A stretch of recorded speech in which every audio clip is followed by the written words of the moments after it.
মারে কষ্ট দেওয়ার কারণে মার বদদুয়া কবুল হয়ে যায়। আল্লাহ রাসূল বলেন 3 ব্যক্তির দোয়া কখনো মিস্টেক হয় না। 3 ব্যক্তি দোয়া করলে সঙ্গে সঙ্গে তার দোয়া কবুল করে নেওয়া হয়। মাজলুম যখন দোয়া করে, মাজলুমের দোয়া আল্লাহ পাক রব্বুল আলামিনের কাছে কোনো পর্দা থাকে না, সঙ্গে সঙ্গে মাজলুমের দোয়া আল্লাহ পাক কবুল করে নেন। সুবহানাল্লাহ বলেন। তারপরে মাতা পিতা যখন দোয়া করে, মাতা পিতা দোয়া করলে দোয়াও কবুল করেন। আল্লাহ না করেন যদি বদদোয়া করে, বদদোয়া কবুল করে ফেলে, তাহলে কঠিন অবস্থা। মাতা পিতা বদদোয়া করলে বদদোয়া কি হয়ে যায়? কবুল হয়ে যায়। নবীজি সাল্লাল্লাহু আলাইহি সাল্লামের একজন প্রিয় সাহাবী, নাম ছিল হযরতে আলকামা রাদিয়াল্লাহু তাআলা আনহু। বলেন সাহাবীর নাম কি?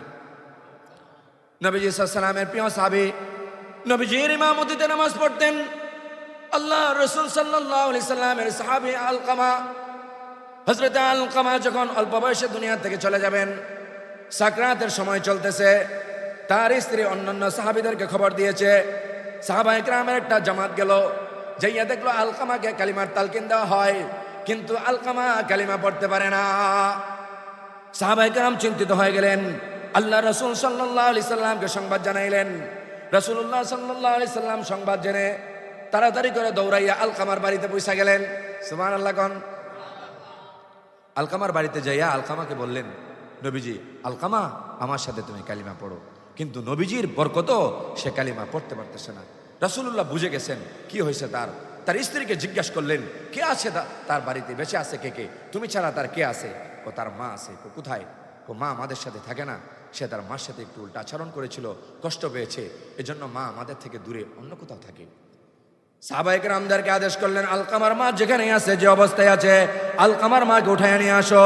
সাহাবায়ে কেরাম দৌড়াইয়া বার করলেন আলকামার মাকে, বের করে রাসূলুল্লাহর দরবারে আলকামার বাড়িতে নিয়ে আসলেন। নবীজি বললেন, হে মা, এই সন্তান আলকামা কি তোমার? মহিলা প্রথমবার জবাব দেয় না। দ্বিতীয়বার আল্লাহর নবী বলেন, হে মা, বলো আলকামা কি তোমার সন্তান? বলে, হ্যাঁ, আলকামা তো আমার সন্তান। আলকামা যদি তোমার সন্তান হয়, আলকামার সাথে তোমার আচার আচরণ কেমন ছিল, ব্যবহার কেমন ছিল? তখন আলকামার মা কান্না করে দিয়ে বলে, ইয়া রাসূলুল্লাহ, আপনি তো নবী, আপনার সেবা, আপনার কাছে সে যাইতো, আপনার পিছনে সে নামাজ পড়তো, ব্যক্তি জীবনে সে ভালো ছিল, কিন্তু আমি মার সাথে আচার আচরণ ভালো করতো না, আমাকে অনেক কষ্ট দিছে, এমন কষ্ট দিয়েছে যেই কষ্টের কারণে আমি একদিন বদদোয়া করেছিলাম, আলকামা তুই ইন্তেকালের সময় যেন তোর কালিমা নসিব না হয়। নাউজুবিল্লাহ বলেন। আল্লাহ নবী বুঝে গেছেন মার দোয়া কবুল হয়ে গেছে। আল্লাহ নবী বললেন সাহাবায়ে কেরামদেরকে, প্রথমে ফার্স্ট টাইম তার মাকে বললেন, মা তুমি তাকে মাফ করে দাও। আলকামার মা কান্না করে আর বলে না, পিছনের ইতিহাস মনে হইলে আমার ছেলেকে আমি মাফ করতে পারি না, এত কষ্ট আমাকে দিয়েছে রাসূল, আমি তাকে মাফ করতে পারবো না। নবীজি আবার বললেন, মাফ করে দাও। মহিলা বলে, না, মাফ করবো না। আল্লাহ রাসূল সাহাবাদেরকে বললেন, হে সাহাবায়ে কেরাম, কাঠ জমা করো, লাকড়ি জমা করো। লাকড়ি জমা করলেন, আগুন জ্বালিয়ে দাও। আগুন জ্বালিয়ে দেওয়া হলো। আগুন জ্বালিয়ে দাও দাও করে আগুন জ্বলতেছে। এবার বললো, আলকামাকে রেডি করো, কারণ আমার সাহাবী হইয়া জাহান্নামে যদি যায়, মার বদদুয়ার কারণে আমি সহ্য করতে পারবো না, সুতরাং তাকে দুনিয়ার থাকা অবস্থায় জ্বালায়া দেবো। আল্লাহ রাসূল সাল্লাল্লাহু আলাইহি সাল্লাম তার মার সামনে কথাগুলি বলতেছেন। নবীজি সাহাবাদেরকে রেডি করলেন, সাহাবায়ে কেরাম প্রস্তুতি নিয়ে গেলেন, আলকামাকে উঠাইয়া ফেলবেন আগুনের মধ্যে নিক্ষেপ করার জন্য। মা এবার বলে, ইয়া রাসূলুল্লাহ, আসলেই কি আপনি আমার আলকামাকে আগুনের মধ্যে নিক্ষেপ করবেন? হ্যাঁ, আমি আলকামাকে আগুনের মধ্যে নিক্ষেপ করে দিব এখন, কারণ এই সন্তানকে বাঁচিয়ে রাখা আমার দরকার নাই, এভাবে সে জাহান্নামে যাবে সেটা আমি চাই না। আল্লাহর নবীর প্রশ্নের জবাবে আলকামার মা বলেন, ইয়া রাসূলুল্লাহ, ওগো নবীজি, ও আল্লাহর নবী, আমার কথা আপনি শুনেন, আমি আমার ছেলেকে যদি মাফ করে দেই, আল্লাহকে আমার ছেলেকে মাফ করবে কিনা? আল্লাহর নবী বলেন, হ্যাঁ মা, তুমি যদি মাফ করো, আশা করা যায় আল্লাহ পাক মাফ করে দিবে। আলকামার মা বলে, যেই সন্তানকে 10 মাস গর্ভধারণ ছিলাম, এত কষ্ট করেছি, সন্তানের জন্য না খেয়ে নিজে জীবিকা অর্জন করেছি, তার বাবা ছোট্ট বয়সে দুনিয়ার থেকে চলে গেছে, আমার এই আলকামাকে আমার চোখের সামনে আগুন দিয়ে দাও দাও আগুনে জ্বালিয়ে ফেলবেন, হে রাসূল, তা আমি সহ্য করতে পারি না, আমি আমার আলকামাকে মাফ করে দিলাম। আলকামা মাফ পেয়ে গেলেন। রাসূলুল্লাহ বললেন, কালিমা পড়লেন, কালিমার সাথে দুনিয়া থেকে বিদায় নিলেন। সুবহানাল্লাহ। মুহতারাম হাজিরিন, মাথা আর পিঠার এই বিষয়টা আমরা সকলের জানা। এই পৃথিবীতে মানুষ দুনিয়াতে আগমন করে মায়ের কুল ধরে, বাবা মায়ের মাধ্যমে। কথা বলেন ঠিক কিনা? বাবা আর মায়ের একটা সংমিশ্রণের মাধ্যমে যখন একজন নারী হামেলা হয়, তখন তাদের ঘরে ছেলে কিংবা মেয়ে দুনিয়াতে আগমন করে। এই দ্বারা হযরতে আদম আলাইহিস সালাতু ওয়াস সালাম থেকে শুরু হয়েছে, কিয়ামত পর্যন্ত আল্লাহ পাক রব্বুল আলামিন এই দ্বারা অব্যাহত রাখবেন। সুবহানাল্লাহ বলেন। আমি তো সবসময় বলে দিলে হবে না, আপনারা নিজে থেকেই বলবেন। আর আপনারা বয়ানের সময় যদি একটু মনোযোগী না হন, আমার সাথে একটু কথাবার্তা না বলেন, তাহলে বয়ান আমি করতে পারবো, এই বয়ান থেকে আপনারা ফায়দা নিতে পারবেন না। যেন আমার কথার সাথে আপনাদের কিছু কথা থাকতে হবে। আল্লাহ তাআলা আমাদেরকে বুঝার তৌফিক দান করুন। আল্লাহ পাক রব্বুল আলামিন এই দুনিয়াতে জোড়ায় জোড়ায় সৃষ্টি করেছেন। নারী পুরুষ যেমনইভাবে জোড়ায় জোড়ায় আল্লাহ পাক পাঠিয়েছেন, পৃথিবীর পশু পাখিও এমন আছেন যাদেরকে আল্লাহ পাক জোড়ায় জোড়ায় সৃষ্টি করেছেন।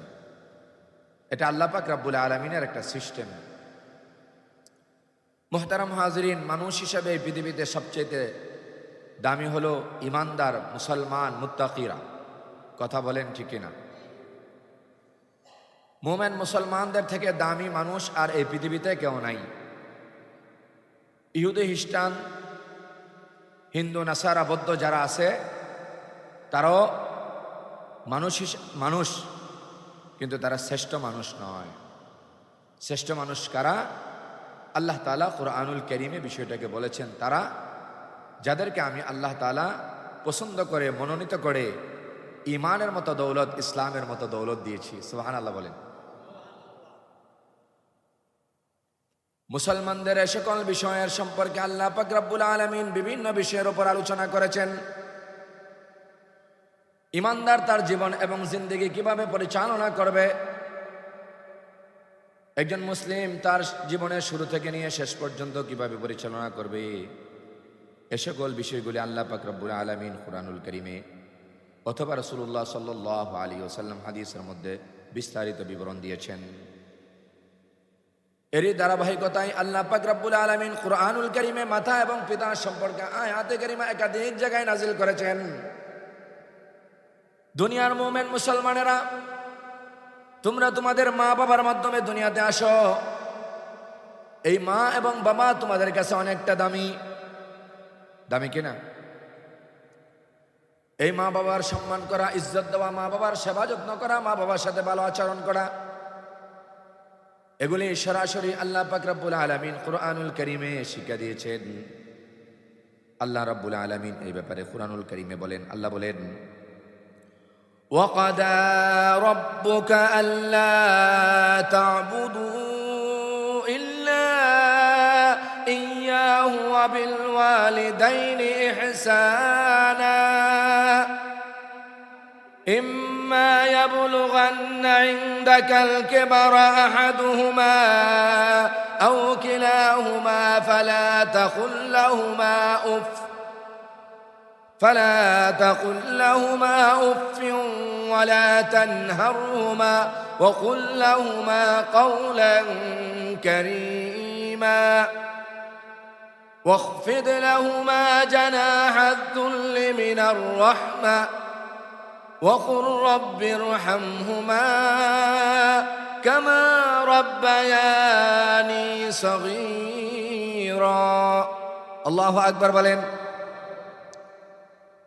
আল্লাহ পাক রব্বুল আলামিন কুরআনুল হাকীমে ইরশাদ করেন, সূরা বনী ইসরাঈলের 23 এবং 24 নম্বর আয়াতে কারিমায় আল্লাহ বলেন, ওয়াকাদা রাব্বুকা আল্লা তা'বুদু ইল্লা ইয়্যাহ,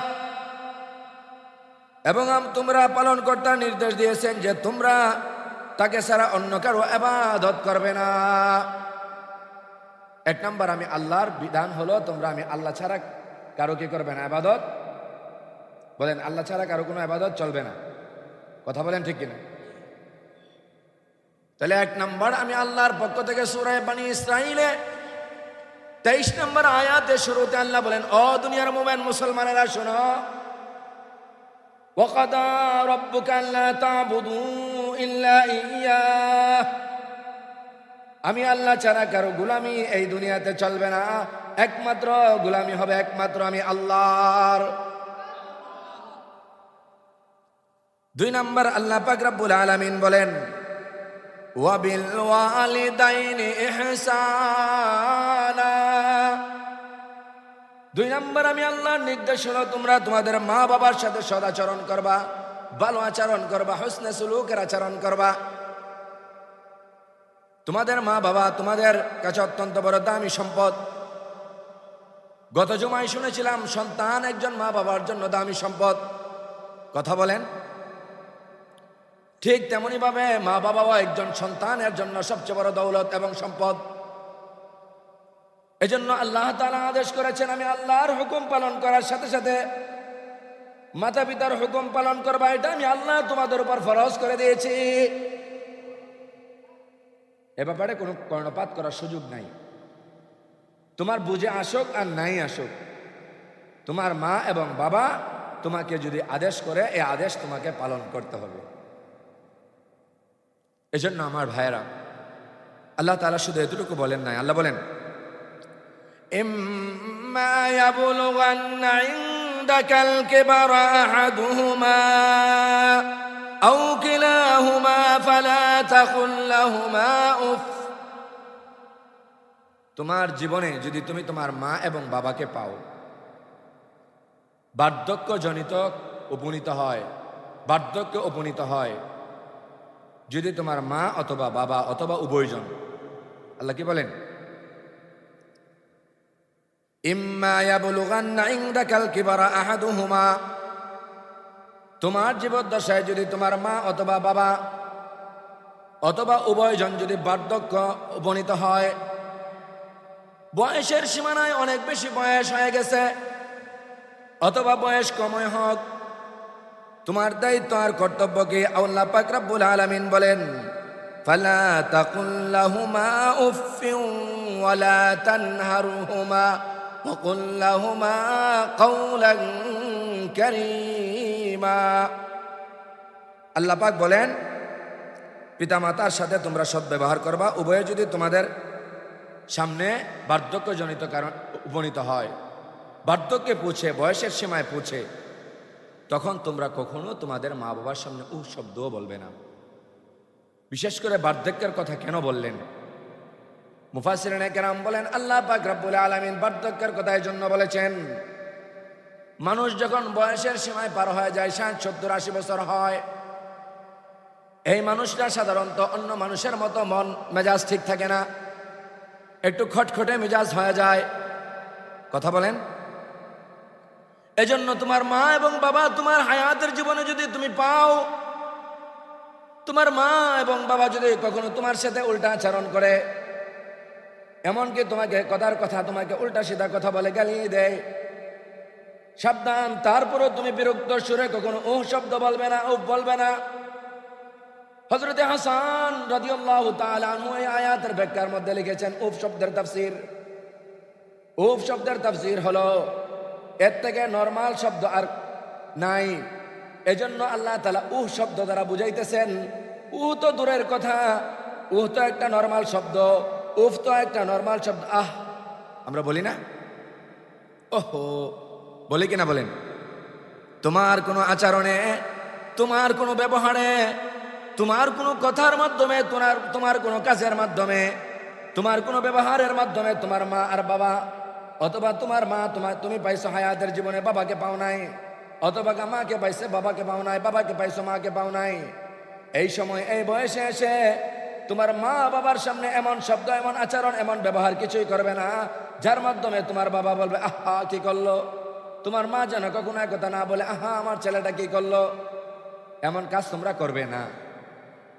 আমরা এমন কাজ করি কিনা? আমাদের সমাজে, আমাদের এই দেশে, মুসলমানদের এই সন্তানের মধ্যে এমন সন্তানের সংখ্যা অনেক আছে যারা মা বাবাকে শুধু কষ্ট তো জবানের মাধ্যমে দেয় এমন নয়, ব্যবহার আচরণের মাধ্যমে দেয় এমন নয়, বরং এমন হয় অনেক সময় মা বাবার উপরে বেদম প্রহার করে। নাউজুবিল্লাহ বলেন। আল্লাহ পাক রব্বুল আলামিন আদেশ দিয়েছেন সূরা বনী ইসরাঈলের 23 নম্বর আয়াতে, আমি আল্লাহর সাথে শরীক করবা না, আমি আল্লাহর গোলামি করবা। আমি আল্লাহর গোলামি করা যেমনই ভাবে ফরজ, ঠিক তেমনি ভাবে তোমার মাতা পিতার সেবা যত্ন করা, তোমার মাতা পিতার সাথে ভালো আচরণ করা, মাতা পিতা যতদিন বেঁচে থাকে তাদের কথা অনুযায়ী চলা, তাদেরকে মেনে চলা তোমার উপর ফরজ। সুবহানাল্লাহ। এজন্য আল্লাহ পাক রব্বুল আলামিন বিশেষ করে বার্ধক্যের কথা বলেছেন। বার্ধক্যের বয়সে যখন পৌঁছে, বার্ধক্যের কোনায় যখন একজন নারী বা পুরুষ হয়, তোমাদের মা বাবা তখন তাদের মন মানসিকতা ঠিক থাকে না, অনেক সময় এলোমেলো কথা বলতে পারে কিনা বলেন? তখন তুমি তাদের কোনো কথায় কষ্ট পেও না, বা তুমি উল্টা আচরণ করিও না, বরঞ্চ তুমি ধৈর্য ধরবা, আল্লাহ তাআলার কাছে তুমি তোমার মা বাবার জন্য দোয়া করবা। সুবহানাল্লাহ। কোন ফালা তাকুল লাহুমা উফিউ ওয়ালা তানহারহুমা ওয়া কুল লাহুমা কাওলান কারীমা।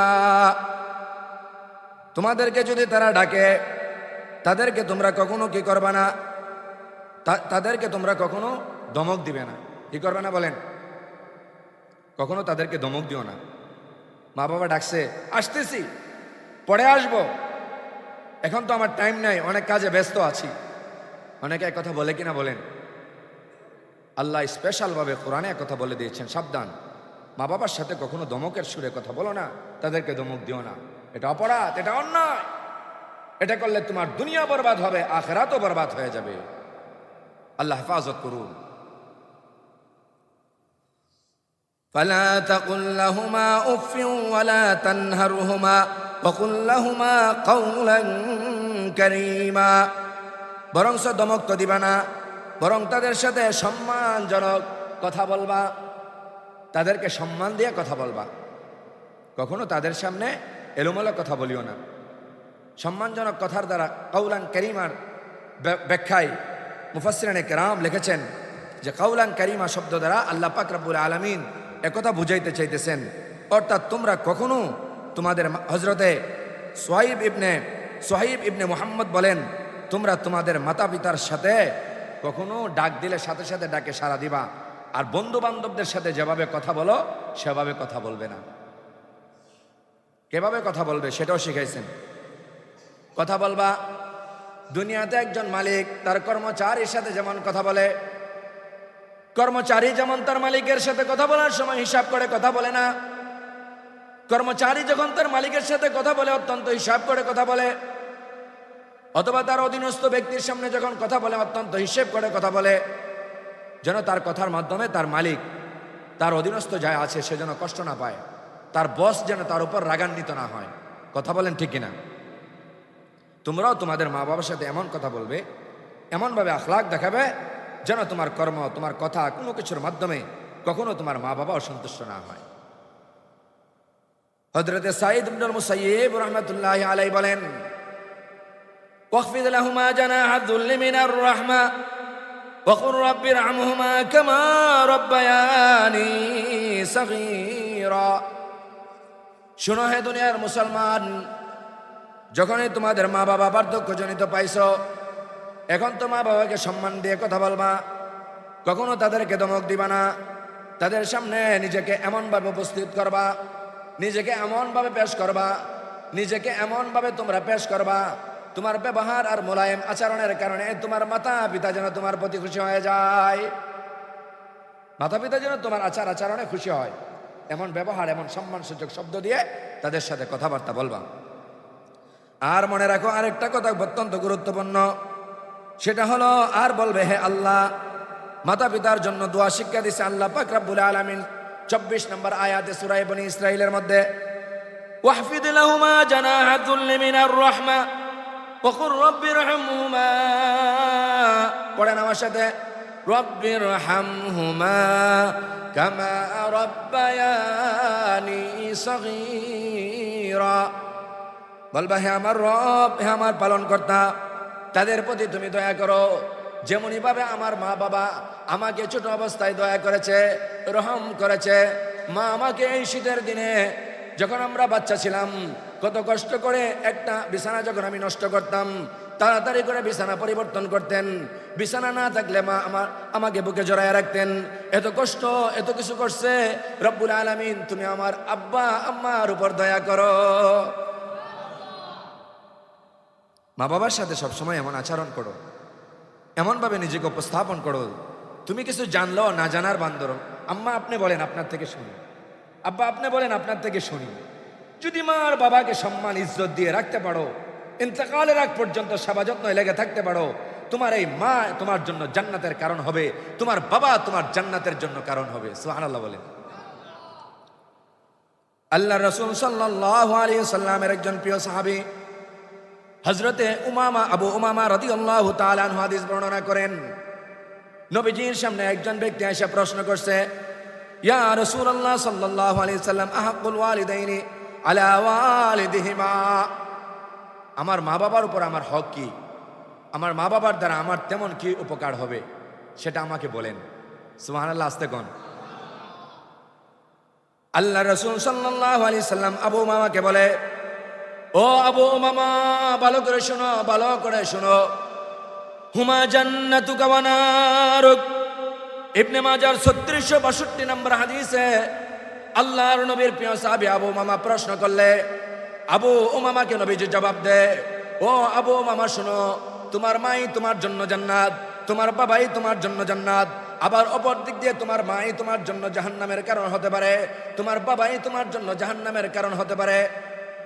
সাহাবী জিজ্ঞাসা করেন, ইয়া রাসূলুল্লাহ, বুঝতে পারলাম আমার মা আমার জন্য জান্নাত, আমার বাবা আমার জন্য জান্নাত। ইবাদত যদি করি, মা বাবার ফরমানবরদার যদি হয়, মা বাবার যদি খেলাফ না করি, নাফরমান না হয়, মা বাবার বিরুদ্ধে আচরণ যদি না করি, সেবা যত্ন সুন্দর করে করতে পারি, তাদের দোয়া নিতে পারি, তার বিনিময়ে আমরা জান্নাত পাবো। সুবহানাল্লাহ। কিন্তু আমার মা আমার জন্য জাহান্নাম কেন হবে, আমার বাবা আমার জন্য জাহান্নাম কেন হবে, সেটা আমার বুঝে আসে না। আল্লাহর নবী বিশ্ব নবী মুহাম্মদ আরবি বলেন, এ সাহাবী শোনো, তোমার মা তোমার জন্য জাহান্নাম কিভাবে হবে জানো? কোন ইয়া রাসূলুল্লাহ, আমার মা কিভাবে আমার জন্য জাহান্নাম হবে আমি বুঝতে পারি না।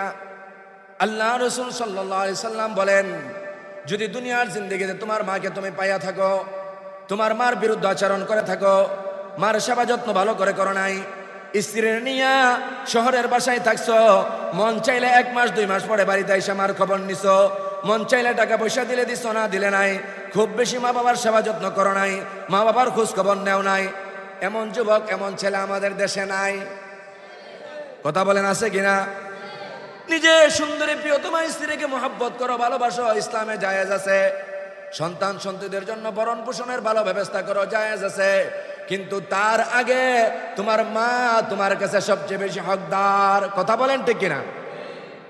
মার বাবাকে গ্রাম দেশে রাখা, কুড়ে কুড়ের মধ্যে রাখা, নিজেরা বিল্ডিং বানায়া শহরের ভিতরে থাকো, কেমনে তোমার গুম হয়, কেমনে তুমি মার বাধ্যগত সন্তান দাবি করো, আমার বুঝে আসে না। কথা বলেন ঠিক কিনা? মারে তোমার ঘরে নিতে পারলা না, সুন্দর ঘর বানাইলা, মাকে তোমার ঘরে নিতে পারছো না, তোমার মতো হতভাগা আর কেউ হতে পারে না। কথা বলেন ঠিক কিনা? মুহতারাম হাজিরিন, আজকে বলতে চাই, বাংলাদেশের মধ্যে অনেক ইতিহাস আপনারা দেখবেন, ইউটিউব টুইটার যারা চালান, ফেসবুক যারা চালান, সংবাদ মাধ্যম যারা শুনেন, দেখবেন এমন সংবাদ আপনাদের কাছে আছে। বৃদ্ধাশ্রম বাংলাদেশে আছে কিনা বলেন?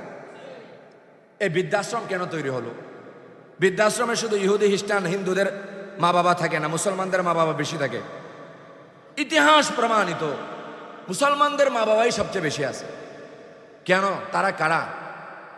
সাধারণত কোনো রিক্সাওয়ালার মা বৃদ্ধাশ্রমে নাই, কোনো আলেমের মা বৃদ্ধাশ্রমে নাই, কোনো মুয়াজ্জিনের মা বৃদ্ধাশ্রমে নাই, কোনো দিন মজুরের মা বৃদ্ধাশ্রমে নাই। দিন মজুর, রিক্সা চালক যতই কষ্ট করুক, একজন আলেম মুয়াজ্জিন যত কষ্ট করে জীবিকা উপার্জন করুক না কেন, তার মাকে বাবাকে বাদ দিয়ে সে কিছু করতে চায় না। কথা বলেন ঠিক কিনা? কিন্তু তারা ওই সন্তান যাদেরকে উচ্চশিক্ষায় বুয়েটে পড়াইছিল, ঢাকা ইউনিভার্সিটিতে পড়াশোনা করাইছিল, মানুষের মতো মানুষ বানানোর জন্য নিজের টাকা পয়সা সম্পত্তি সব ব্যয় করে দিয়েছে, কিন্তু শেষ বয়সে কি হলো আমরা দেখতে পাই। ভালো করে ইউটিউবে গিয়ে আজকে সার্চ দিবেন বৃদ্ধাশ্রমের গল্প। এক নারী দেখার পরে আমার এতটা কলিজা ফেটে গেছে। আমার মহিলারা, বৃদ্ধাশ্রমওয়ালারা, এই যে সংবাদ মাধ্যম গেছে, সংবাদকর্মী জিজ্ঞাসা করতেছে, আপনি এখানে কেন আসছেন, আপনার কি কেউ নাই? মহিলাকে একবার জিজ্ঞাসা করছে, কান্না করে, মহিলা জবাব দেয় না। দ্বিতীয়বার জিজ্ঞেস করে, চেহারা ফিরে নাই। তৃতীয়বার কোন সংবাদ মাধ্যম কর্মী আবার জিজ্ঞাসা করে, এই মহিলা আবারও চেহারা ফিরায় নেয়, বলতে চায় না। সংবাদ মাধ্যম কর্মী বলে, বলতে হবে আজকে কেন আপনি এখানে এসেছেন, মূল কারণ কি, আপনার কি কেউ নাই নাকি? মহিলা তখন বলে, আমাকে চাপ সৃষ্টি করলা, বলতে চাইছিলাম না। বলতে তো আমার হয়, আমার ছেলে ছিল 2টা, মেয়েও ছিল 1টা।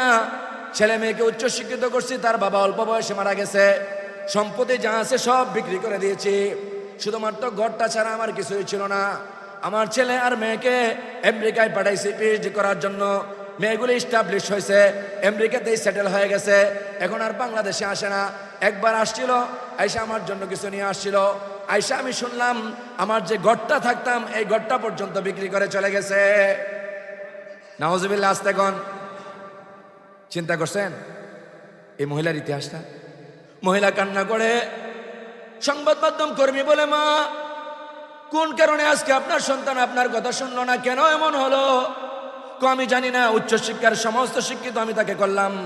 আমেরিকাতে পিএইচডি আনতে গেলে কত টাকা লাগে, এটা সুশিক্ষিত মানুষ যারা আছে সবাই জানে, কথা বলেন ঠিক কিনা? কিন্তু কারণ কি? মূল কারণ হলো, ওই মা বলে, আমার থেকে ওই মা বড় ভালো। আমার পাশের বাসার মধ্যে একটা ছেলে ছিল, হাফেজে কোরআন বানাইছে, কিন্তু আজকে আমি দেখি ওই হাফেজে কোরআন তার মাকে নিয়ে কিভাবে চলে। কোথাও গেলে স্ত্রীকে আগে নেওয়ার আগে মাকে নেওয়ার চেষ্টা করে, স্ত্রীকে প্রাধান্য আগে দেয় না, মার কথায় বাজার করে, মাকে কত সুন্দর করে ব্যবহার করে। আমি বড় ভুল করছিলাম, আমার ছেলে আর মেয়েকে যদি উচ্চশিক্ষায় শিক্ষিত না বানাইয়া হাফেজে কোরআন বানাইতাম, অনেক বেশি কাজে আসতো। আজকে বুঝবেন না এই কথা, এই ওয়াজ বুঝে আসবে একদিন যখন আপনার এই সিচুয়েশন অবস্থা তৈরি হবে, কঠিন এই হালত। এজন্য আমার ভাইরা, আমরা আমাদের মাতা পিতা যাদের মতো নিয়ামত যাদের আছে, কারো মা আছে, কারো বাবা আছে, এই মাতা পিতাকে সম্মান করব। নিয়ত করি ওদের পিছনে যদি ভুলভ্রান্তি করে থাকি, মাফ চেয়ে শুধরিয়ে মাতা পিতার সেবা যত্ন, যতদিন মা বাবা থাকবে মূল ঘরের একটা ভালো রুমে মাকে রাখবো, সর্বোচ্চ খাবার খাওয়ানোর চেষ্টা করব, যত ধরনের ফেসিলিটি আছে মার জন্য দিব। আল্লাহ রসুল বলেন, মার জন্য যত খরচ করবা দুনিয়া আল্লাহ পাক, আমি আল্লাহ তোমাকে এর চেয়ে বেশি দান করব। মার জন্য খরচ করবা না, করবা কার জন্য? আজকে আমরা এই বিষয়গুলি বুঝি না, যার কারণে আজকে আমাদের সমাজে, আমাদের দেশে উচ্চশিক্ষায় শিক্ষিত হয়ে সন্তানরা মাকে ফেলে দিয়ে, বাবাকে ফেলে দিয়ে দূরে চলে যায়, তাদের খোঁজ খবর নেয় না। এজন্য আমরা উচ্চশিক্ষার পাশাপাশি ছেলে এবং মেয়েকে দিন শিক্ষা দিব। রাজি আছি তো ইনশাআল্লাহ? যেই ছেলে মেয়ের ভিতরে দিন থাকে, ইসলাম থাকে, ঈমান থাকে, ছোট অবস্থায় মক্তবের এলেম থাকে, মক্তবে যারা পড়ছে, আমার মনে হয় না মক্তবে 2-4 বছর যারা পড়ে আসা যাওয়া করে, তাদের ভিতরে দিনের একটা গেজা থাকে, আলেম ওলামাদের সাথে সম্পর্ক করাবেন, এর দ্বারা ফায়দা আপনার বেশি হবে। কথা বলেন ঠিক কিনা? মারে কষ্ট দেওয়ার কারণে মার বদদুয়া কবুল হয়ে যায়। আল্লাহ রসুল বলেন, 3 ব্যক্তির দোয়া কখনো মিসটেক হয় না। 3 ব্যক্তি দোয়া করলে সঙ্গে সঙ্গে তার দোয়া কবুল করে নেওয়া হয়। মাজলুম যখন দোয়া করে, মাজলুমের দোয়া আল্লাহ পাক রব্বুল আলামিনের কাছে কোনো পর্দা থাকে না, সঙ্গে সঙ্গে মাজলুমের দোয়া আল্লাহ পাক কবুল করে নেন। সুবহানাল্লাহ বলেন। তারপরে মাতা পিতা যখন দোয়া করে, মাতা পিতার দোয়া করলে দোয়াও কবুল করেন। আল্লাহ না করেন যদি বদদোয়া করে, বদদোয়া কবুল করে ফেলে, তাহলে কঠিন অবস্থা। মাতা পিতা বদদোয়া করলে বদদোয়া কি হয়ে যায়? কবুল হয়ে যায়। নবীজি সাল্লাল্লাহু আলাইহি সাল্লামের একজন প্রিয় সাহাবী, নাম ছিল হযরতে আলকামা রাদিয়াল্লাহু তাআলা আনহু। বলেন সাহাবীর নাম কি? নবীজি সাল্লাল্লাহু আলাইহি সাল্লামের প্রিয় সাহাবী, নবীজির ইমামতিতে নামাজ পড়তেন আল্লাহ রাসূল সাল্লাল্লাহু আলাইহি সাল্লামের সাহাবী আলকামা। হযরতে আলকামা যখন অল্প বয়সে দুনিয়া থেকে চলে যাবেন, সাকরাতের সময় চলতেছে, তার স্ত্রী অন্যান্য সাহাবীদেরকে খবর দিয়েছে। সাহাবায়ে কেরামের একটা জামাত গেল, যাইয়া দেখলো আলকামাকে কালিমার তালকিন দেওয়া হয়, কিন্তু আলকামা কালিমা পড়তে পারে না। সাহাবায়ে কেরাম চিন্তিত হয়ে গেলেন, আল্লাহ রাসূল সাল্লাল্লাহু আলাইহি সাল্লামকে সংবাদ জানাইলেন। রাসূলুল্লাহ সাল্লাল্লাহু আলাইহি সাল্লাম সংবাদ জেনে তাড়াতাড়ি করে দৌড়াইয়া আলকামার বাড়িতে পৌঁছে গেলেন। সুবহানাল্লাহ কোন? আলকামার বাড়িতে যাইয়া আলকামাকে বললেন, নবীজি, আলকামা আমার সাথে তুমি কালিমা পড়ো। কিন্তু নবীজির বরকত সে কালিমা পড়তে পারতেছে না। রাসূলুল্লাহ বুঝে গেছেন কি হয়েছে তার। তার স্ত্রীকে জিজ্ঞাসা করলেন, কে আছে তার বাড়িতে, বেঁচে আছে কে কে? তুমি ছাড়া তার কে আছে? ও তার মা আছে। ও কোথায়? ও মা আমাদের সাথে থাকে না, সে তার মার সাথে একটু উল্টা আচরণ করেছিল, কষ্ট পেয়েছে, এজন্য মা আমাদের থেকে দূরে অন্য কোথাও থাকে। সাহাবায়ে কেরামদেরকে আদেশ করলেন, আলকামার মা যেখানে আছে, যে অবস্থায় আছে, আলকামার মাকে উঠায় নিয়ে আসো। সাহাবায়ে কেরাম দৌড়াইয়া বার করলেন আলকামার মাকে, বের করে রাসূলুল্লাহর দরবারে আলকামার বাড়িতে নিয়ে আসলেন। নবীজি বললেন, হে মা, এই সন্তান আলকামা কি তোমার? মহিলা প্রথমবার জবাব দেয় না। দ্বিতীয়বার আল্লাহর নবী বলেন, হে মা, বলো আলকামা কি তোমার সন্তান? বলে, হ্যাঁ, আলকামা তো আমার সন্তান। আলকামা যদি তোমার সন্তান হয়, আলকামার সাথে তোমার আচার আচরণ কেমন ছিল, ব্যবহার কেমন ছিল? তখন আলকামার মা কান্না করে দিয়ে বলে, ইয়া রাসূলুল্লাহ, আপনি তো নবী, আপনার সেবা, আপনার কাছে সে যাইতো, আপনার পিছনে সে নামাজ পড়তো, ব্যক্তি জীবনে সে ভালো ছিল, কিন্তু আমি মার সাথে আচার আচরণ ভালো করতো না, আমাকে অনেক কষ্ট দিছে, এমন কষ্ট দিয়েছে যে এই কষ্টের কারণে আমি একদিন বদদুয়া করেছিলাম, আলকামা তুই ইন্তেকালের সময় যেন তোর কালিমা নসিব না হয়। নাউজুবিল্লাহ বলেন। আল্লাহ নবী বুঝে গেছেন মার দোয়া কবুল হয়ে গেছে। আল্লাহ নবী বললেন সাহাবায়ে কেরামদেরকে, প্রথমে ফার্স্ট টাইম তার মাকে বললেন, মা তুমি তাকে মাফ করে দাও। আলকামার মা কান্না করে আর বলে না, পিছনের ইতিহাস মনে হইলে আমার ছেলেকে আমি মাফ করতে পারি না, এত কষ্ট আমাকে দিয়েছে রাসূল, আমি তাকে মাফ করতে পারবো না। নবীজি আবার বললেন, মাফ করে দাও। মহিলা বলে, না, মাফ করবো না। আল্লাহ রাসূল সাহাবাদেরকে বললেন, হে সাহাবায়ে কেরাম, কাঠ জমা করো, লাকড়ি জমা করো। লাকড়ি জমা করলেন, আগুন জ্বালিয়ে দাও। আগুন জ্বালিয়ে দেওয়া হলো। আগুন জ্বালিয়ে দাও দাও করে আগুন জ্বলতেছে। এবার বলল, আলকামাকে রেডি করো, কারণ আমার সাহাবী হইয়া জাহান্নামে যদি যায়, মার বদদুয়ার কারণে আমি সহ্য তো করতে পারবো না, সুতরাং তাকে দুনিয়ার থাকা অবস্থায় জ্বালাইয়া দেবো। আল্লাহ রাসূল সাল্লাল্লাহু আলাইহি সাল্লাম তার মার সামনে কথাগুলি বলতেছেন। নবীজি সাহাবাদেরকে রেডি করলেন, সাহাবায়ে কেরাম প্রস্তুতি নিয়ে গেলেন আলকামাকে উঠাইয়া ফেলবেন আগুনের মধ্যে নিক্ষেপ করার জন্য। মা এবার বলে, ইয়া রাসূলুল্লাহ, আসলেই কি আপনি আমার আলকামাকে আগুনের মধ্যে নিক্ষেপ করবেন? হ্যাঁ, আমি আলকামাকে আগুনের মধ্যে নিক্ষেপ করে দিব এখন, কারণ এই সন্তানকে বাঁচিয়ে রাখা আমার দরকার নাই, এভাবে সে জাহান্নামে যাবে সেটা আমি চাই না। আল্লাহর নবীর প্রশ্নের জবাবে আলকামার মা বলেন, ইয়া রাসূলুল্লাহ, ওগো নবীজি, ও আল্লাহর নবী, আমার কথা আপনি শুনেন, আমি আমার ছেলেকে যদি মাফ করে দেই, আল্লাহকে আমার ছেলেকে মাফ করবে কিনা? আল্লাহর নবী বলেন, হ্যাঁ মা, তুমি যদি মাফ করো, আশা করা যায় আল্লাহ পাক মাফ করে দিবে। আলকামার মা বলে, যেই সন্তানকে 10 মাস গর্ভধারণ ছিলাম, এত কষ্ট করেছি, সন্তানের জন্য না খেয়ে নিজে জীবিকা অর্জন করেছি, তার বাবা ছোট্ট বয়সে দুনিয়ার থেকে চলে গেছে, আমার এই আলকামাকে আমার চোখের সামনে আগুন দিয়ে দাও দাও আগুনে জ্বালিয়ে ফেলবেন, হে রাসূল, তা আমি সহ্য করতে পারি না, আমি আমার আলকামাকে মাফ করে দিলাম। আলকামা মাফ পেয়ে গেলেন। রাসূলুল্লাহ বললেন, কালিমা পড়লেন, কালিমার সাথে দুনিয়া থেকে বিদায় নিলেন। সুবহানাল্লাহ। আমার ভাইরা, আলকামার এই ঘটনা থেকে কি বুঝলেন? আলকামার এই ঘটনা থেকে আমরা বুঝলাম, মা বাবা যদি বদদুয়া দিয়ে দেয়, এই বদদুয়া মিস হয় না, সঙ্গে সঙ্গে এই বদদুয়া আল্লাহ পাক কবুল করে নেই। এজন্য মা বাবার বদদুয়া হয় এমন কাজ একজন সন্তানের জন্য করা কখনো উচিত নয়। কথা বলেন ঠিক কিনা? এজন্য আমার ভাইরা, পায়ে হাতে ধরে বলি, মা বাবা যদি দুনিয়াত বেঁচে থাকে, মা অথবা বাবা অথবা মা আছে বাবা আছে, কখনো মা আর বাবার নাফরমানি করা যাবে না। মা বাবার রাজিতে আল্লাহর রাজি, মা বাবার সন্তুষ্টি তো আল্লাহর সন্তুষ্টি, মা বাবার সন্তুষ্টিতে জান্নাত হবে। মা বাবা অসন্তুষ্ট থাকলে জান্নাতে যাওয়ার কোনো অপশন নাই। কথা বলেন ঠিক কিনা? এজন্য মাতা পিতার সেবা যত্ন করবেন তো ইনশাআল্লাহ? মাতা পিতার সাথে ভালো আচরণ করবেন তো ইনশাআল্লাহ? মাতা পিতা যতদিন থেকে নিয়ামত মনে করে সেবা করতে থাকবেন তো ইনশাআল্লাহ? আর মাতা পিতা যাদের দুনিয়া থেকে চলে গেছে, তারা সব সময় দোয়া করবেন, রব্বির হামহুমা কামা রব্বায়ানি সগীরা। আমার ভাইরা, আজকে যদি আমাদের এই সমাজে মাতা পিতার অধিকার, মাতা পিতার সম্মান অটুট থাকতো, সমাজটা আরো ভালো থাকতো। কথা বলেন ঠিক কিনা? ছেলে বড় হয়ে গেলে, উচ্চশিক্ষিত হলে মার কথা পাত্তা দিতে চায় না, বাবার কথা শুনতে চায় না, অনার্স মাস্টার্সে পড়ে, তুমি কি বুঝো, বাবার সাথে জারি মারে। আছে কিনা এমন সন্তান? এই তোমাদেরকে বলছি যুবক, জারি দিও না আমার সাথে, বাবার সাথে জারি দিও না। এই জারি জীবন বরবাদের কারণ হয়ে যেতে পারে। যদি কোনোদিন কষ্ট পায়া বদদুয়া দিয়ে দেয়, জীবন হালাক হয়ে যাবে, ধ্বংস হয়ে যাবে। আল্লাহ আমাদেরকে হেফাজত করুন, আমাদের সন্তানগুলিকে হেফাজত করুন।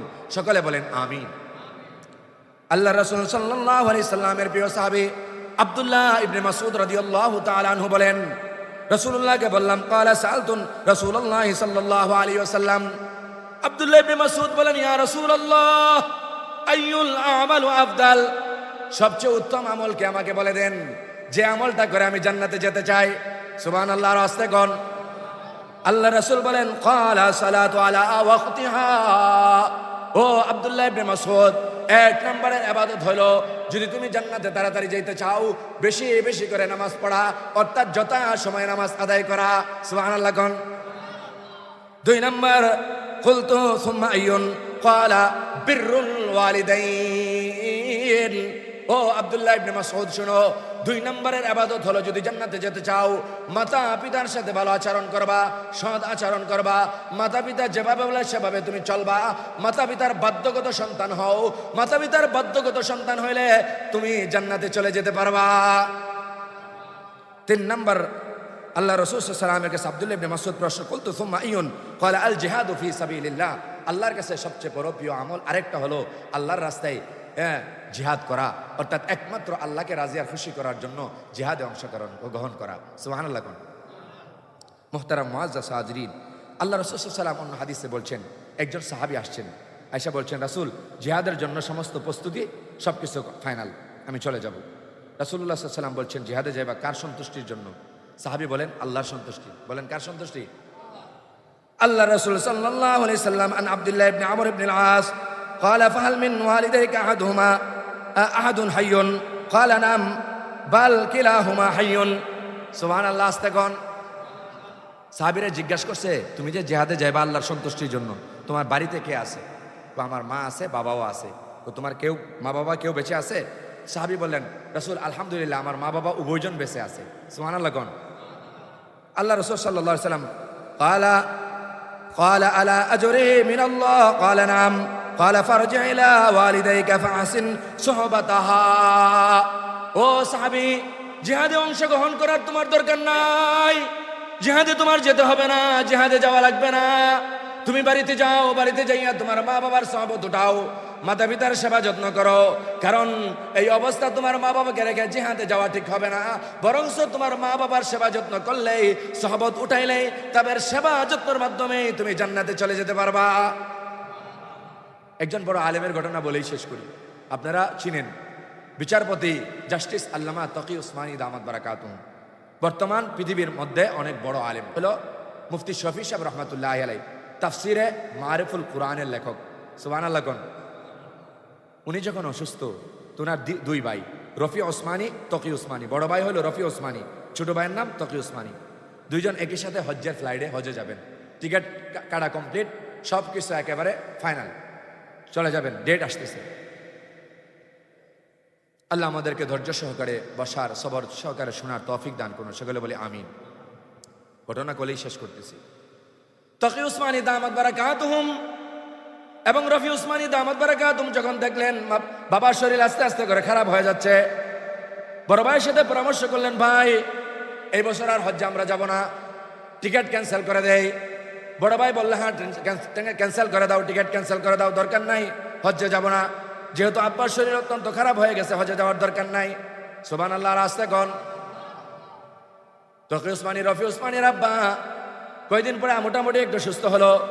জিজ্ঞাসা করলো তোমরা না এই বছর হজে যাওয়ার কথা ছিল, কিন্তু হজে যাও নাই কেন? তকি উসমানী সাহেব রফি উসমানী জবাব দে, আব্বা হজ তো আমাদের ঘরে আছে, আপনি তো আমাদের হজ্জের সওয়াব, আপনাকে আল্লাহ রাসূল তো বলছে যার মা বাবা আছে একবার যদি সুদৃষ্টিতে তাকায়, সওয়াবের নিয়তে তাকায়, মা এবং বাবার প্রতি একবার তাকাইলে একটা কবুল হজের সওয়াব দান করে দেন। নবীজির এই হাদিস আমরা পড়াইছি মাদ্রাসায়, ছাত্রদেরকে আমরা পড়াই। আমি তকি উসমানী রফি উসমানী আমরা পড়াই। এই হাদিস পড়ে যদি আমল না করে হজে চলে যাব, আপনি বাবা অসুস্থতা হতে পারে না, এজন্য ফ্লাইট ক্যান্সেল করে দিয়েছে। তকি উসমানীর আব্বা শফি সাহেব রহমাতুল্লাহি আলাইহি ইন্তেকাল তো করেছেন। ইন্তেকালের আগে সন্তান দুইগুলাকে কাছে আনছেন, বুকে টাইনা বলছেন, দোয়া করে দিয়েছেন, আল্লাহ আমার সন্তানগুলিকে দুনিয়ার নামকরা সন্তান, এলেম এবং আমল দ্বারা ভরপুর করে দাও। দোয়া কবল করছে এমন ভাবে তকি উসমানী রফি উসমানীকে চিনে না। এ পর্যন্ত প্রায় 3টা তাফসীরের গ্রন্থ লেখছে। সুবহানাল্লাহ কন্যা। এই তকি উসমানী সাহেবের আব্বার দোয়ার বদৌলতে তকি উসমানী সাহেবকে জিজ্ঞাসা করলে তিনি বলেন যে আমার বাবার দোয়ার বদৌলতে এখন তো আমি একবার হজে, প্রতি বছর তো হজে যাই, এটা তো একটা মামুলি ব্যাপার, প্রতি মাসও আল্লাহ পাক উমরা করার তৌফিক দান করেন। ভাইরা আমার বুঝতে হবে মাতা পিতার সেবা যত্ন করার দ্বারা কি যে ফায়দা, কি যে ফজিলত, কি যে বৈশিষ্ট্য অর্জন করতে পারবেন, এগুলি বুঝিয়ে শেষ করা যাবে না। এজন্য আমার ভাইরা এগুলির উপর আমল করার চেষ্টা করব। রাজি আছি তো ইনশাআল্লাহ? মুহতারাম মুআজ্জাজ হাজিরিন, সময় একেবারে শেষ পর্যায়ে। আল্লাহ রাসূল সাল্লাল্লাহু আলাইহি সাল্লাম বলছেন, শোনো, তোমরা সব সময় মাতা পিতার সাথে ভালো আচরণ করবা। মা বাবার সাথে যদি একবার রহমতের নজরে দেখো, তাহলে তোমাদেরকে নাযরাতান হাজ্জাতাম মাবরুরা, একটা নজরের বিনিময়ে সুদৃষ্টিতে তাকানোর কারণে একটা মকবুল হজের সব আল্লাহ তোমাদের আমলনামায় দান করবেন। এখন এক সাহাবী গ্রাম থেকে আসছে। গ্রাম্য সাহাবী বলেন, নবী, আমি যদি মা বাবার প্রতি 100 বার তাকাই তাহলে কি আমার 100টা কবুল হজের সব হবে? তখন নবীজি বললেন, হ্যাঁ, 100 বার তাকাইলো মা বাবার প্রতি, আলহামদুলিল্লাহ, তোমার 100টা সব, আল্লাহ পাক 100টা কবুল হজের সব দান করবেন। কারণ আল্লাহকে দিতে কম দেন না বেশি দেন? কথা বলেন, আল্লাহ পাকের দেওয়ার মধ্যে কোনো সীমাবদ্ধতা আছে? তাহলে আল্লাহ পাক দেওয়ার মালিক, দেওয়ার মালিক কে? এজন্য মা বাবার দিকে সুদৃষ্টিতে তাকাবেন, সেবা যত্ন করবেন, বিনিময় জান্নাত নসিব হবে। আর মা বাবার সাথে বেয়াদবি করলে, মা বাবার অবদ্ধগত সন্তান হলে জাহান্নাম ছাড়া কোনো উপায় থাকবে না। আল্লাহ আমাদের সন্তানদেরকে, আমাদেরকে, যাদের মা বাবা বেঁচে আছে, মাতা পিতার সেবা যত্ন করে করে জান্নাত অর্জন করার তৌফিক দান করুক। সকলে বলি আমিন।